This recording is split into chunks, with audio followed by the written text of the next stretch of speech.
The search for victims of the Malaysia Airlines crash in Ukraine must go on as only about 200 bodies appear to have been found so far, Dutch officials say.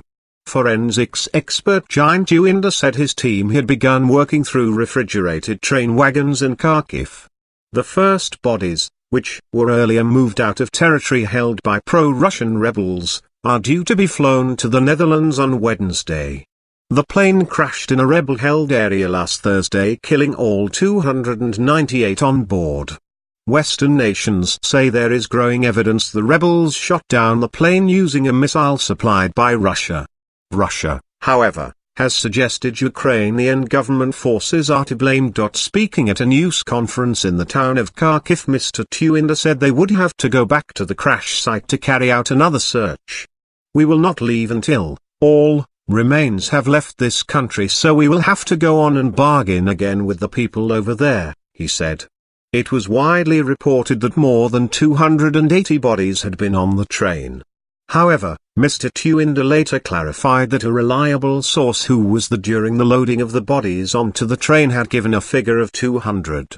He said this number could increase as the forensics teams go through the wagons on the train. Meanwhile, in a statement, Interpol said international experts in Kharkiv would carry out preliminary examinations on the bodies before their transport to the Netherlands.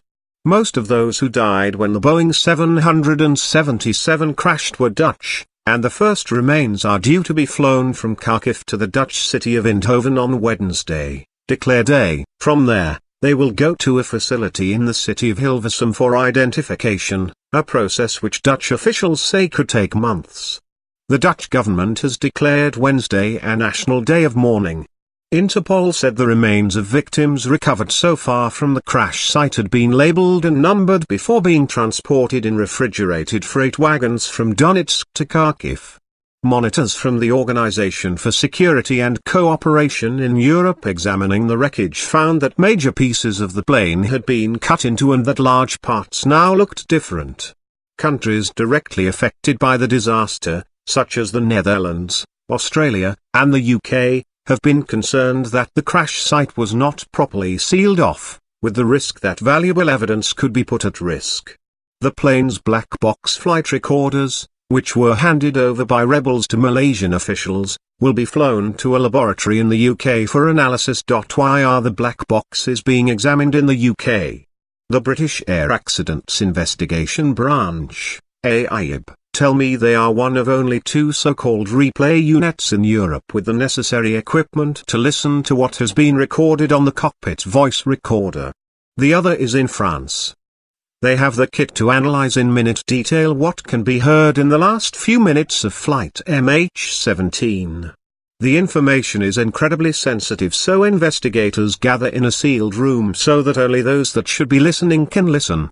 There are 4 speakers on the walls creating a surround sound, anything to help the investigators hear exactly what went on.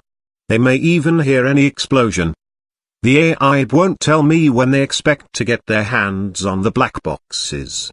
But investigators are confident that, depending on the extent of the damage, they can retrieve information from the boxes within 24 hours. The word is cronies. The cronies of Vladimir Putin and his clique in the Kremlin are the people who have to bear the pressure, British Foreign Secretary Philip Hammond said after the meeting in Brussels. Ministers will also ask the European Commission to look at an embargo on